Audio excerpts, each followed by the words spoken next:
ദിവ്യ ഉണ്ണിയുടെ Guinness world record നൃത്തപരിപാടിയുമായി ബന്ധപ്പെട്ട് ഉയർന്ന വിവാദങ്ങളിൽ വിശദീകരണവുമായി കല്യാൺ സിൽക്സ്.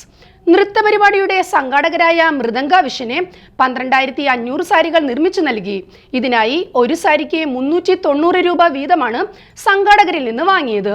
സംഘാടകർ സാരി ഒന്നിനെ 1,600 രൂപ വീതം ഈടാക്കിയെന്ന് പിന്നീടാണ് അറിഞ്ഞതെന്നും കല്യാൺ സിൽക്സ് പത്രക്കുറിപ്പിലൂടെ അറിയിച്ചു. കല്യാൺ സിൽക്സ് കേരളത്തിലെ ഏറ്റവും വലിയ ഹോൾസെയിൽ ആൻഡ് റീറ്റെയിൽ വസ്ത്രവ്യാപാര ശൃംഖല ആയതുകൊണ്ട് മൃദംഗനാഥത്തിന്റെ സംഘാടകർ 12,500 സാരികൾ നിർമ്മിച്ചു നൽകുവാനായിട്ടാണ് തങ്ങളെ സമീപിച്ചതെന്ന് കല്യാൺ സിൽക്സ് വ്യക്തമാക്കുന്നു.